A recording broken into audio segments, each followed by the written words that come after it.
A very good morning to all the students of class 12 political science to the online classes here.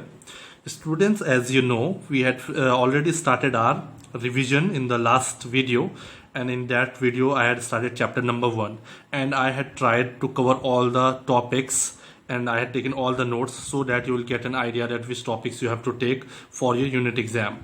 So as your unit exams are approaching, so you need to read your NCERT books as well as your help books from where you will get type of questions which are important for the exams.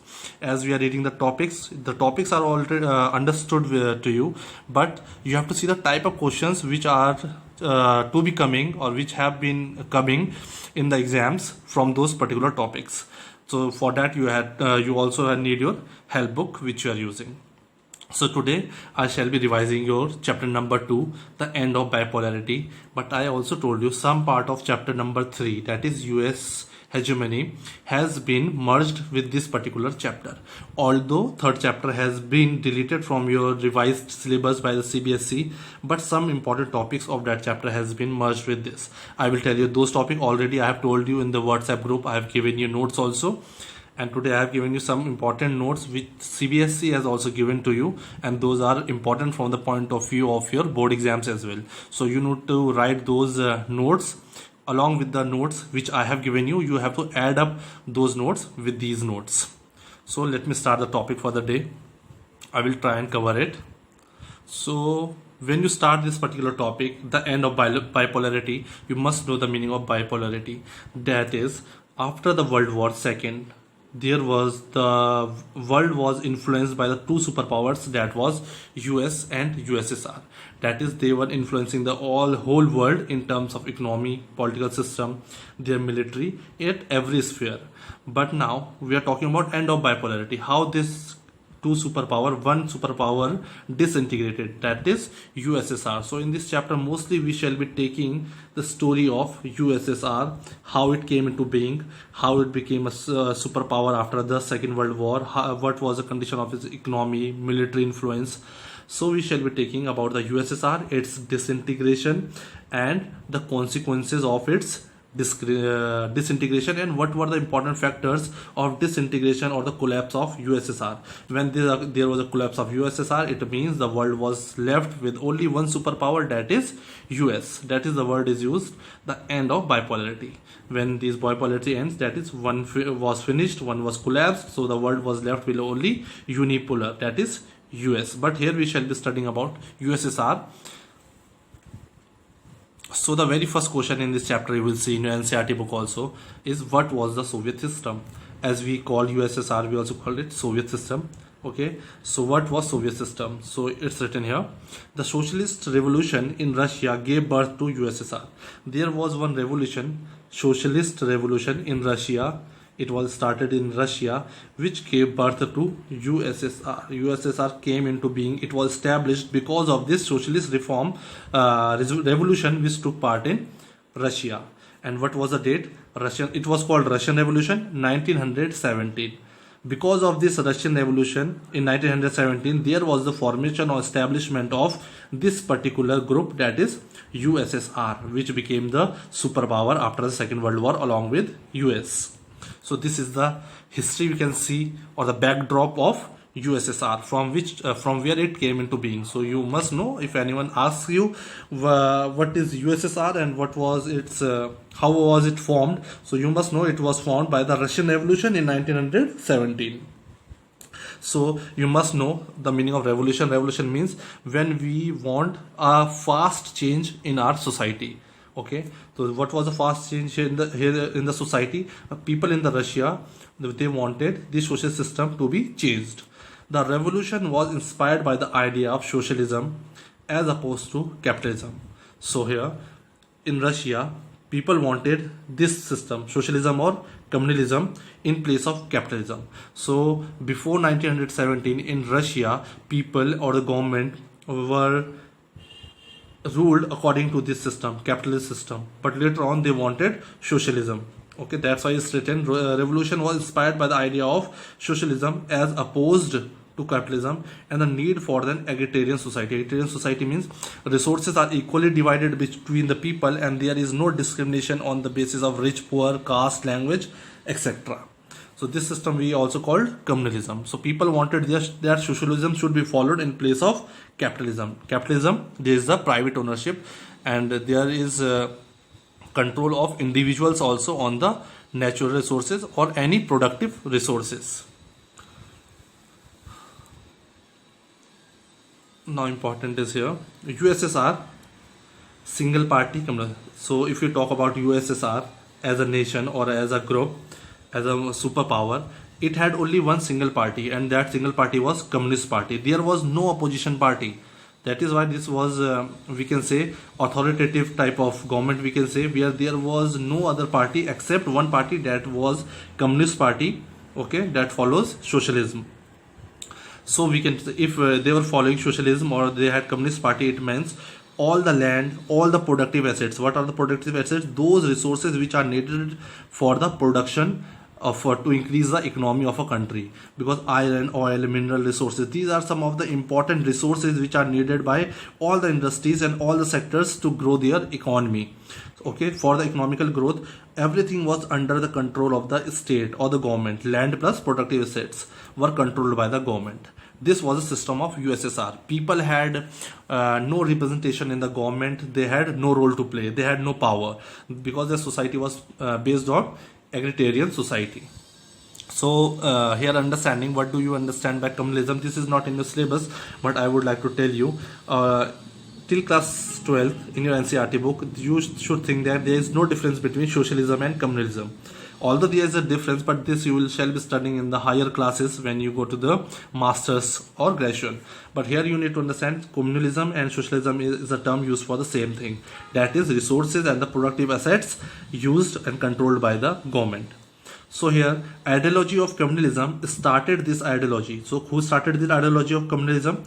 Karl Marx had started this ideology for the upliftment of working class in the factories, because here Karl Marx wanted that there should be upliftment of the working class, because a lot of discrimination was there with the factory workers and the laborer class, because all the profit was shared by the we can say the owners, but least development was done of the workers. So in case to give them equal share of profit to all according to their requirement. So here Karl Marx wanted that all equal share of profit should be divided and distributed among all the workers also. So this system of communalism or socialism came into being, in which government plus people all have the equal share, because here government control all the resources, but government shares the profit amongst all the people. But in capitalism, their industries or the properties or the, yes, are controlled by the individuals, and the profit is gained by the higher classes or the rich elite people. So in under this communalism, the society was agrarian. So the next important point you have to see here is, after the Second World War, means after Second World War, the East European countries that the Soviet army had liberated from the fascist forces, Germany, Italy, following a different ideology, came under the control of USSR. So now they are saying after 1939 to 1945. This was the period of Second World War. After the World War was over, the Eastern Europe, the eastern part of the European continent and the countries in that continent, that the Soviet army. Now Soviet army was one of the strongest and the most powerful armies, Red Army, had liberated from fascist forces. These fascist forces were one type of ideology. Like USSR was following an ideology of communalism or socialism, and US was following capitalism. In this way, fascist was also her ideology which Germany and Italy was following. But after Second World War, the Eastern Europe was under USSR. So the countries in USSR, that is Eastern Europe, Germany, Italy, they were liberated and freed from this particular ideology by USSR. So after the Second World War, these countries of Eastern Europe also started following the ideology of USSR, that is communalism. Now I had made a rough map here. This was a group of countries were called the Second World or the Socialist Bloc. The countries came under Russia plus 14 countries. These countries, I would say, this is Russia plus these Eastern Europe. This is Eastern Europe, this is Western Europe. So these countries of Eastern Europe were merged with Russia and they also started following a particular ideology of communalism or socialism. And this particular word half after here, beyond this red line, this was called, I have written here, socialist bloc or second world. This was second world, or we called it socialist bloc. On the other hand, countries under US or the allies of US, these countries are called capitalist bloc or the Western Alliance, okay, or we could also call them first world. So there were various terms which were to recognize these two superpowers. Like we could call this first world, we could call this under USSR second world, we could call them capitalist bloc, we could call them socialist bloc, socialist bloc or communist bloc. We could also call them first world, and this was called second world. I would also like to show you in the book. So this is in your book. You can see this yellow part, it's written first world. First world means the countries following capitalism, that is run by US. These were the countries under US alliance. Okay, so this was called Western Alliance. This red part, this was Russia, plus Eastern Europe was under Russia now, and they followed communalism. So, and it was also called second world. This was second world, this was first world. This was following capitalist ideology, this was following communalism ideology. And this green part, it is the third world. This is called third world, as we read in the first chapter. Countries following which ideology? We can say NAM, non-aligned movement. Okay, so these were the third countries, mostly of Asia, Africa and Latin America. So this is the map from where you can see which were the allies of USA, which were the allies of USSR. But the important thing is here, this Europe, this is Europe, all this was divided into half. This western part of Europe was with US, and this Eastern Europe was with USSR. Okay, I hope this is clear to you with the map. Now here I would like to discuss some important points. This is a question, I can say, why the Soviet Union became a great power or developed after the Second World War. What were the factors which made Soviet Union such a great power that it was a superpower along with US? It was giving fight to US after the Second World War. So we are talking about Second World War. What were those important factors? Okay, so I have given a brief. I told you about the Second World War because okay, allies was one group during the Second World War. US, USSR, France, Britain. In this, what happened? We know allies won and Axis had lost, in which Germany was the most important. So that particular group had lost, and they were the winners of the Second World War. But why only US and USSR became superpower? What happened to France and Britain? So reason is they were close to border areas with Germany. If you check the map, France and Britain are very close to the borders areas with Germany. So they were in direct war with the Germany since 1939. And USSR joined the Second World War, as we know, after it had conflict with Germany, Hitler, but it joined the war in 1942. So there was a vast difference. They already were fighting from 1939, but USSR joined this Second World War after 1942. So it's written here, they were close to the border areas with Germany, both France and Britain, exhausted all their power, economic resources with war against Germany and Italy. So with the direct war with Germany and Italy, France and Britain had lost and exhausted all their important economic and power resources because they were in direct war since 1939. And if we talk of the USSR joined the Second World War in 1942. Okay. So I just told you the reason how USSR came into being as a superpower after Second World War. So this was the reason, and France and Britain could not become the superpower as they had exhausted all their resources, as they were in direct confrontation, war and tensions with Germany and Italy since 1939. But now the question was why Soviet Union became a great power, or how it developed after Second World War. So these were some of the important points. These were the reasons because of which it became a superpower or a great power after Second World War. Complex communication network. If you see the map, it has a vast area under its territory, USSR, and many countries. So it has a very improved and advanced communication system which led to its power and developed condition. Vast energy resources, including it had many type of energy resources, because it had different geographical areas under it, many countries. So it has oil, iron, steel, and all the important natural resources which are important for the economical growth of any country. So, and the third one, efficient transport system. Yes, it had a large territory in itself, so it had many countries, and there was a, we can say, a very strong transport system, or the connected transport system amongst all the allies of USSR. Next is domestic consumerism with a capacity to produce everything required.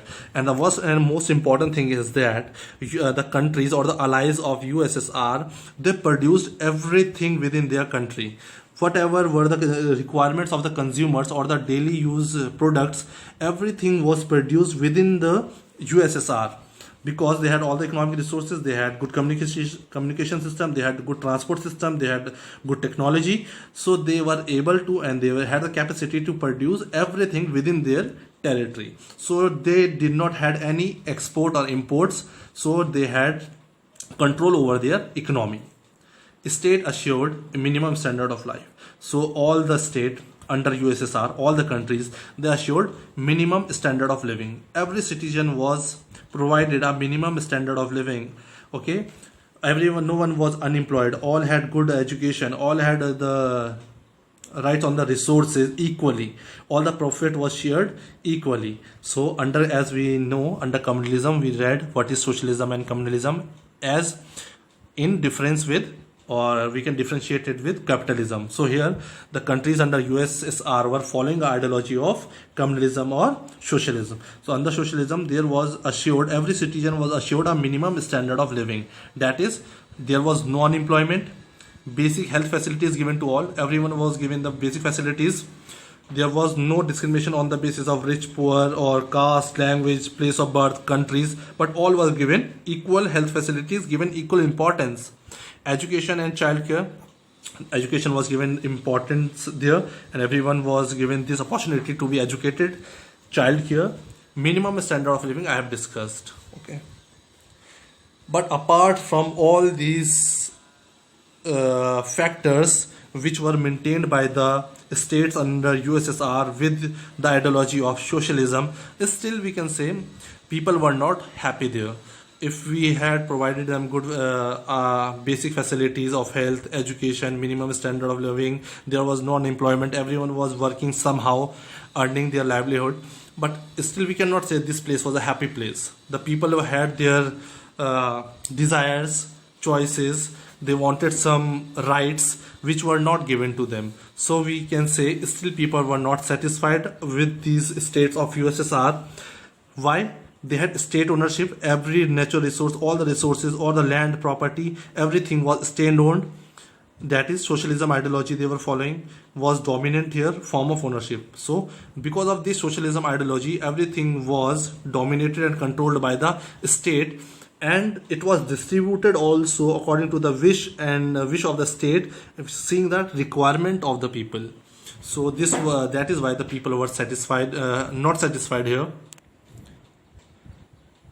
That is, land and productive assets, I told you, oil, iron, all the natural resources, minerals, land, all were owned by the government.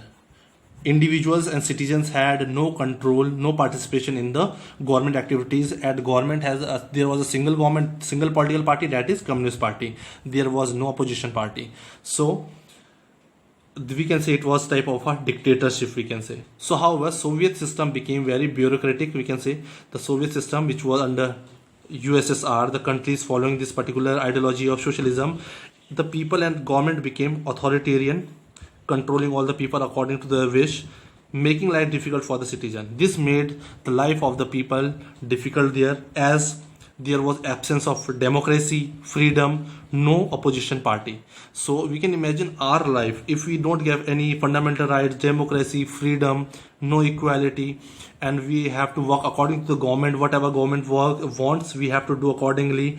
The government, the job and opportunities, everything is controlled under government. So we can imagine our life, how difficult it would be to stay in a country or a place like this. So here the people were certainly not satisfied with the government because of absence of all these important elements of human life, because they were following the ideology of socialism. So the next topic which we are going to do now, as we have read till now, that why the people of Soviet Union or this particular group, Second World, or all the allies of this particular Second World, they were not satisfied with the system going on in the USSR, that is Soviet system. So now what happened? They are comparing their life with the Western world. So all the people living under the USSR authority, now they were comparing their life with the Western world. So now what's the question? Why the Soviet Union system lagged behind the Western world in technology, infrastructure, or anything? So now they are saying why Soviet system, USSR, was lagging behind the Western world. What were the reason? That although these two were the superpowers, but there was difference in technology and infrastructure if we talk about US and USSR. The people in US were very satisfied with the lifestyle and the life they had under capitalism, but here the people living under socialism and communalism were not satisfied, and there was an absence of democracy, freedom, and also there was no opposition party. So first point is lack of democracy. In USSR or the Soviet system, it lagged. There was no democracy for the people. They did not have anything to express. They did not have any right to freedom, speech. Okay. USSR, what is USSR? Russia plus 14 countries. So our whole area is called USSR. So Russia was the most dominant. If we talk about USSR, this single country, Russia, was a founding, we can say, and the most important member, and it had dominance over these 14 countries.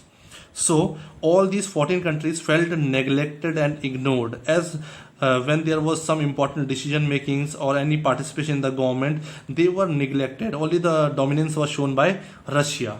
This was also one of the reasons it was lagging behind US. Next was no freedom of speech. No citizen was given the freedom to speech or speak or express what they felt, what they wanted, what were their desires. They were not given that freedom here. That is absence of democracy only, we can say.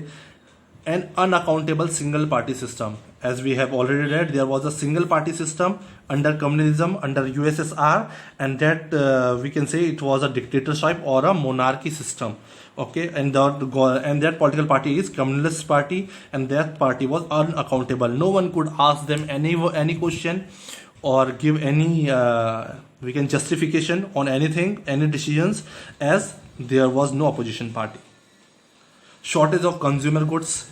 Now you would say that I told you that they used to produce each and every consumer good within their territory, because they had all the natural resources, good technology, they had good transport system, good communication. But what happened, before I understand that why there was a shortage of consumer goods now, this is the reason. Invasion of Afghanistan.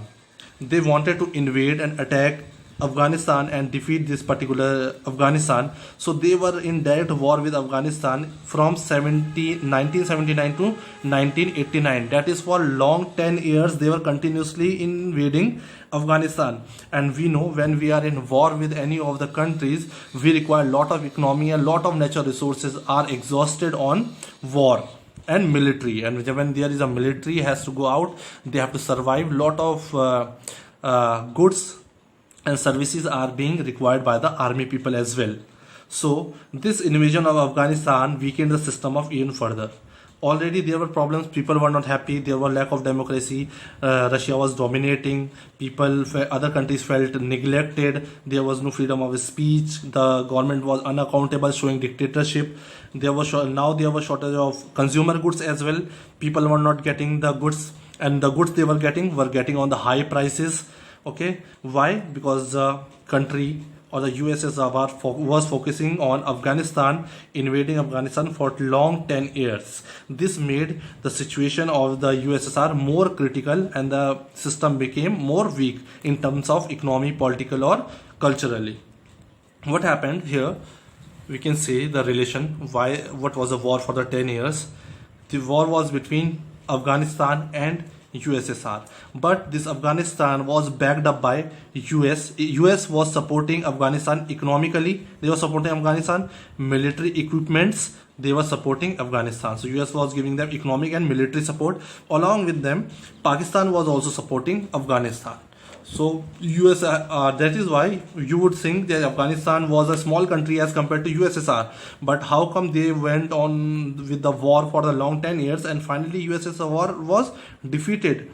And the Red Army was the most powerful army in the world in this particular period during the or after the Second World War, when we are talking about this particular period. So USSR was defeated because fought for 10 years, lost, insulted. There was a lot of economic loss because of it was directly involved with this Afghanistan for 10 years, and this Afghanistan was backed by US and Pakistan. Red Army, I told you, this is army of Russia. The army of Russia was called Red Army. This was the most powerful military after the Second World War around the world. After war with Afghanistan for 10 years, what happened? Now, as I told you, the system became very weak, and with the long 10 years war with Afghanistan, productivity went down. As I told you, that shortage of consumer goods. Why there was shortage of consumer goods? Productivity went down. Technology was already low as compared to US.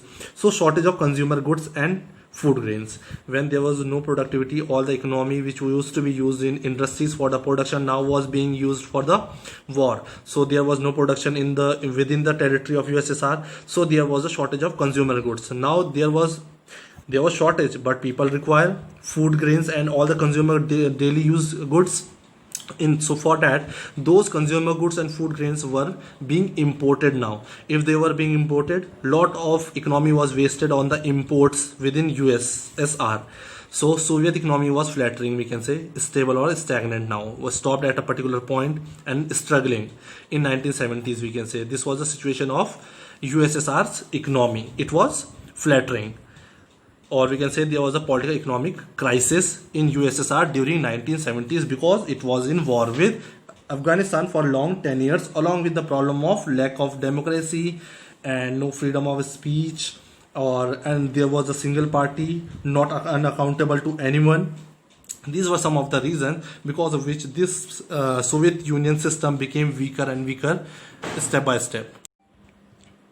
So the next important topic coming up is Gorbachev and the disintegration. So we have to see the relation between Gorbachev, as he was a general secretary of Soviet Union in 1985. So what was the relation between Gorbachev, what he did, and what led to the disintegration? So this is the story just before the disintegration of the USSR. What were the factors and circumstances under which disintegration or the collapse of USSR was held? So his full name was Mikhail Gorbachev. He became the General Secretary of Soviet Union in 1985. Okay, so before the disintegration, he became the General Secretary, or that is of which party? As I told you, there was a single party, Communist Party. So he became the General Secretary from the Communist Party in 1985 of Soviet Union. After that, when he became the General Secretary, the first work he did was Gorbachev initiated to reform the policies of economic and political systems. Now he wanted to make changes, reforming. He wanted to bring changes in the Soviet Union system in the field of economy and political system as well. And he wanted to make this Soviet Union or the USSR a democratized system, a democratic based system in which there will be different fundamental rights, right to speech, and he wanted to bring democracy and capitalism to USSR, which were opposed, but this was opposed by the leaders within the Communist Party. So the changes which Gorbachev wanted to bring in economic and political system of USSR or the Soviet Union, it was totally opposed by the hardliners of the communist system. Hardliners, we can say, those have true faith, or they follow the guidelines which were run under Communist Party.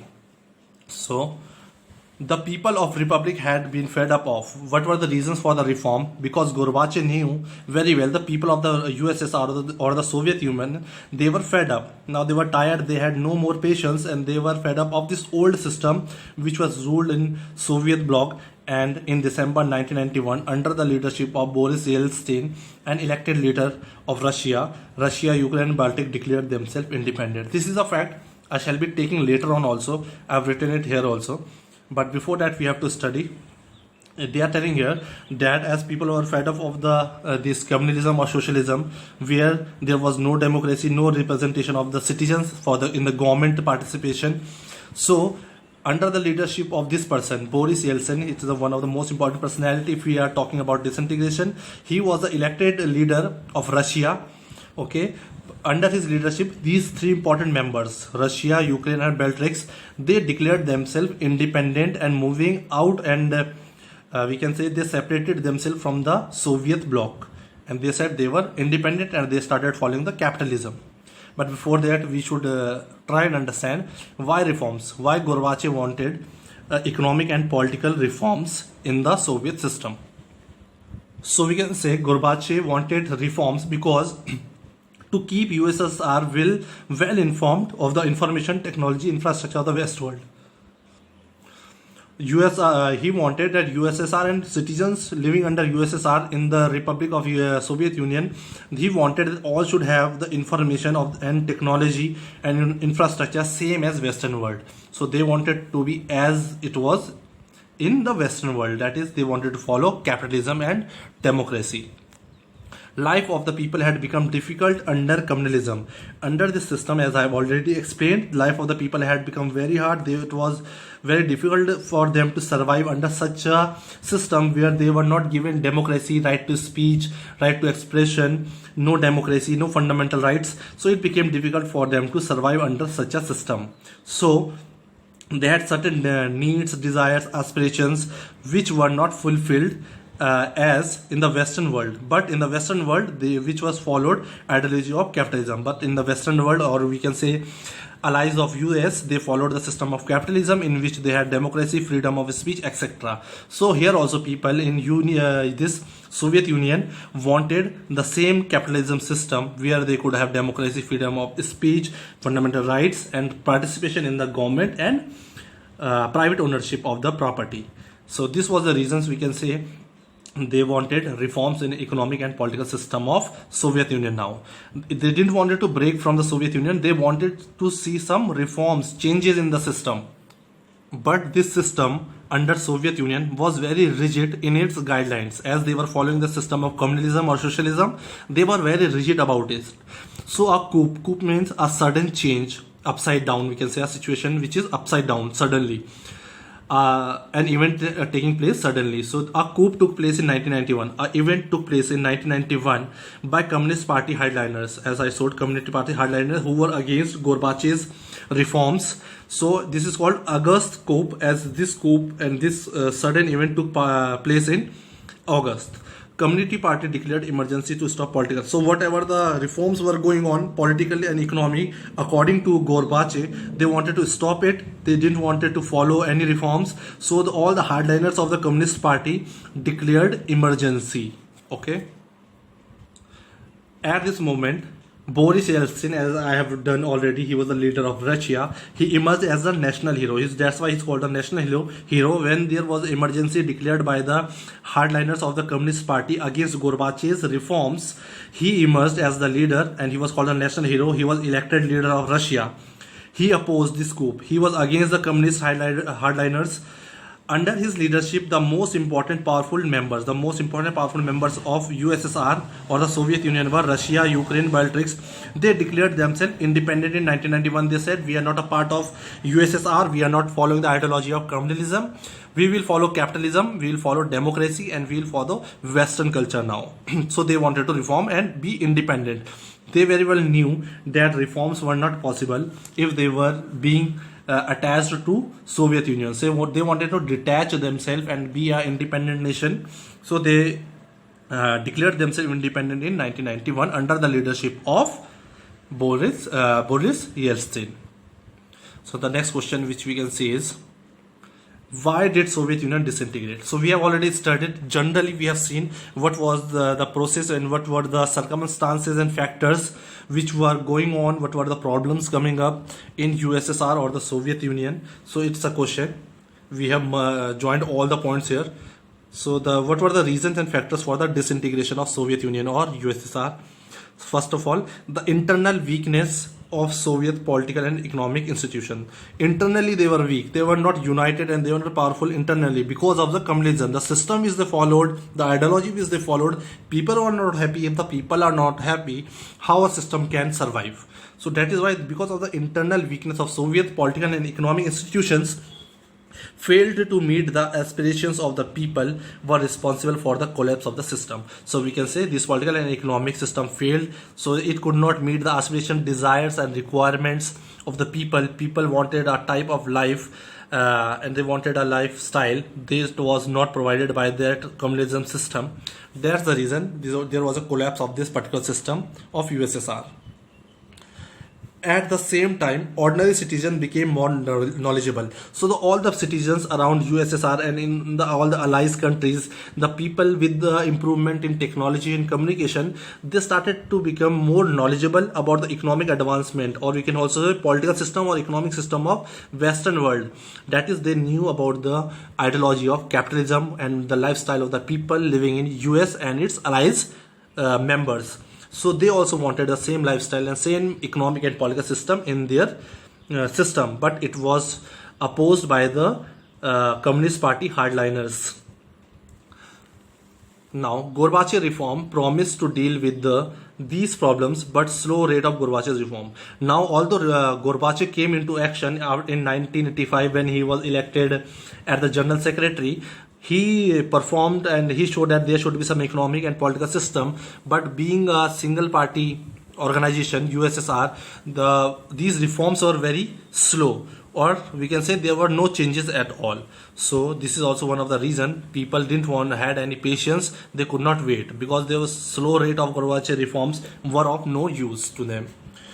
We have also done this shortage of consumer good, and why there was shortage of consumer good. We have already read that USSR was in direct war with Afghanistan since for long 10 years we have done. So because of this there was lot of economic loss, because of which there was no production done in the industries or factories of USSR due to prolonged economic stagnation. Soviet economy was used much on its nuclear and military developments. So most of the economy of Soviet or the USSR, they invested most of the economy on arm race, as we said, to be more powerful as US was. Although they were the superpowers, they wanted to show that we were equally important. So US had a lot of expenses on its economy in military and nuclear weapons of mass destruction. In the same way, USSR was also we can say investing lot of its economy on nuclear weapons and military developments. So these were some of the reasons of the, we can say, disintegration or the collapse of USSR, as we have read in the previous part. So now moving into the consequences. So after the disintegration and the collapse, now the people and the countries and all the allies followed the communist capitalist system there, like the Western world. But what were the consequences of disintegration? Okay, what were the impact?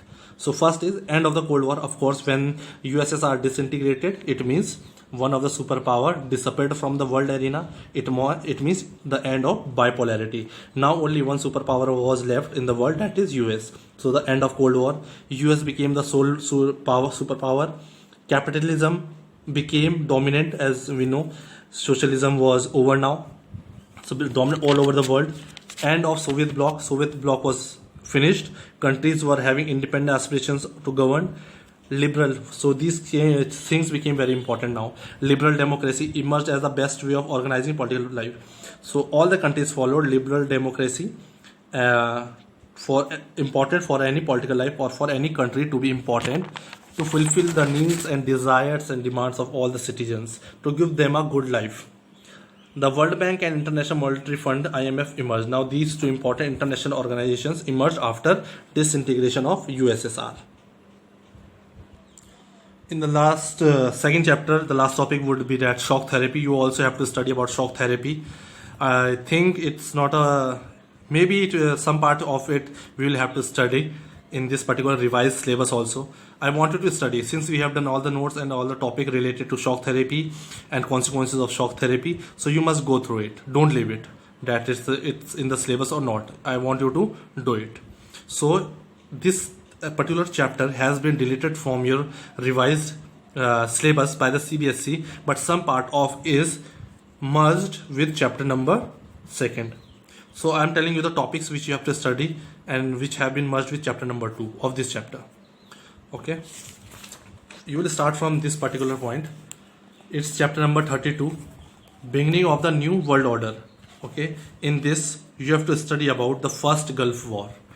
We had done this topic, that's the Iraq invasion to Kuwait. In that we read about the first Gulf War, which was also given the name of Operation Desert Storm by United Nations, UN operation, which was called Operation Desert Storm. So the first Gulf War and Operation Desert Storm, this is the topic you have to do. Then the next topic is on the next page, Clinton years. You have to study, and you have to study two conflicts which has taken place under Clinton years era.